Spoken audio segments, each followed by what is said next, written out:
Hiya, I'm Jasper, and welcome to your video review for Lucy. It's a 2014 film starring Scarlett Johansson and Morgan Freeman. And as always, I'm going to give you the good, the bad, and the furry. To start with the furry, there's a dog in this, and then it's a very short scene, but kind of cool. Moving on to the good, the bad. So this movie had a $40 million budget, and I don't know how they had that kind of budget when you're paying Morgan Freeman and fucking Scarlett Johansson, who deserves everybody she gets.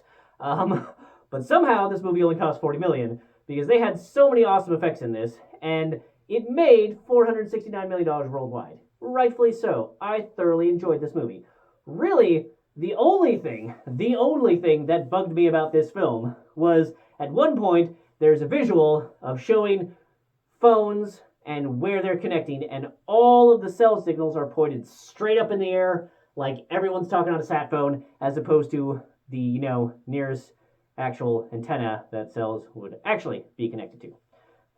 Aside from that, I loved every minute of this film. This is a... How to describe this movie without spoiling things. So, essentially, it's Scarlett Johansson starts to unlock other portions of her brain, and that, as you might imagine, can give you access to more abilities than you would otherwise have. And you can argue that people are like, oh, that whole they only use 10% of their brain thing is a myth. Fuck you, I don't care. I think they do a good job of having Morgan Freeman explain that, 10% of the brain's capacity. You can talk about all day about, oh, well, we do use all different parts of the brain, it's just not all at once. That's what he's talking about, all at once. Hey, if we used more of our brain all at once, if more of those neurons were firing all at once, what would that give us the ability to do? So that's fun. The only other thing that's I think is a little odd is right in the beginning they have this kind of interspersing of animal symbolism along with what's happening to the main character or characters, and then to the animals again, time to do this back and forth of oh, you see what's happening? Oh, it's getting ready.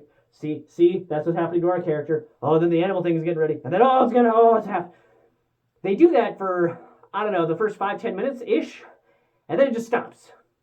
And where it stops, it doesn't, I don't know that they had a logical reason to stop doing that. I'm glad that they did, but it was kind of odd to have it for such a little bit and then not use that for, the rest of the movie.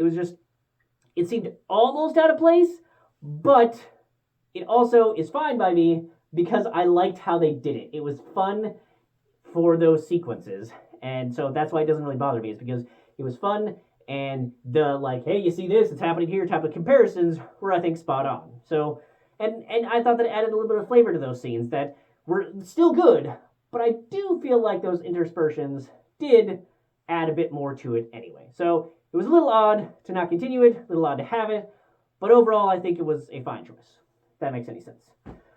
So, yeah, definitely give this movie a shot if you like seeing, if you like the movie Limitless, that sort of thing, if you like the movie Push, if you liked those type of movies, I think you will thoroughly enjoy this one, and you've probably already seen this at this point, let's be honest, but if you haven't, check it out, it's well worth your time, and Scarlett Johansson is amazing as always, Morgan Freeman is amazing as always, and the other characters all very good at what they bring to the table. So, 2 thumbs, way up. That's all I have for this one. Thanks for coming. Thanks for watching. Hope to see you at the next one. Bye.